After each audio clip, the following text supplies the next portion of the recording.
Ok, sérieux daholo amin'izay ahoana tsara amin'izay le plan antsika rampitso hariva reto zarety tena ohatrany tsy afaka indray sady hamonjy reboisement izy amin'ny sabotsy marainy ndria aza manondranondrana eo sao dia verindry fa vahoaka te ahita miamia zay ka ataondry diso fanantenan'ohatr zao firy andro zay jiu mihitsy no teny hoe mba mila miona kely dia rehefa libre daholo ny olona dia eo indray zay vao miovaova hevitra eo hita ho ataovy matra fa za mila manao story be dia be ampisehoana ny erika hoe faly be fiainako milay be fiainako nasarany ary izy daholo zany bon izao ny ataontsika andeha hisakafo aloha tsika andeha restaurant kely dia avy eo tsy haiko izay tianareo mandeha cinéma dia avy eo tsika manao before makamaka ambiance kely dia avy eo mandeha boîte na mandeha karaoké tsy haiko izay tianareo mety or ty ataovy sérieux film daholo zany fa tsy maraka an'izany karamako zay ndraiky efa mba fanarahana kosa hoe mba hiaraka ivoaka fa indray mandeha ao anatin'ny taona avy dia tsy mba manangonangona kely fa ndry koa zany ok ndray ary misakafo fotsiny tsika dia avy eo mandeha boîte mety dia aza kizitina ho dia aza zany tsika ny sakafo mamantosy mba abordable non mba atao toerana instagramable reto zany mila maka sary posteko raha tsy zany akambo hoe ivoaka aiza raha mety amindre en prince non maizina be ao miratsy be maka sary ao amin'ny big food zany tsy poinsa mihitsy sakafo ny zareo tsisy estetika mihitsy tonga dia loaraloarana fahatany fotsiny mahatsiravina be amin'ny jardin des tulipes indray mety ao tsara natao couleur be le décoration ao tsy mifanaraka amin'ny Instagram ako mihitsy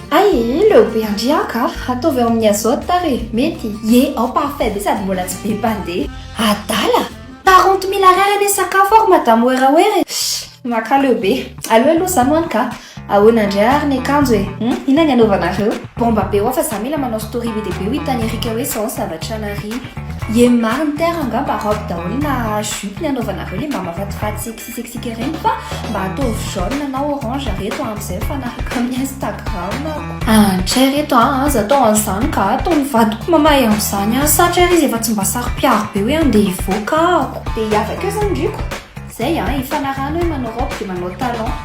tsy mitapitapo indray sasany ndraiky io ranga momba air force daholo ny anaovana sady ho fodina avy eo ke mbola enjana be anenjika bus bus fa ndry ty mieritreritra mody akory nga tsy amifitofito max dia mody zany eo reto be dao vadiko orikalandria zao mampime fa mivalana e fotoanantsika bon resto zéro ny akanjo zéro dia ahoana indray ary resaka transport andeha iny tsika fa samy tsisy mitondra tobile daholo terre nga regina vitena sady kala manana iPhone 13 Pro Max afaka angalana sary no manana tobile izy mazoto foana rehefa hoe ivoaka ohatr'izao non tsy miaraka amin'ny mauvaise iny ndry ve adaly olona miady atsena be iny vao hoentina quelque part iny tonga dia niady any ny ao an-tsainy alala tsisy nina matotra mihitsy mbola misy problème akoatran'izay way magnina daholo aloha fa miantso le erika ratsy toetra ity allo inona ny anao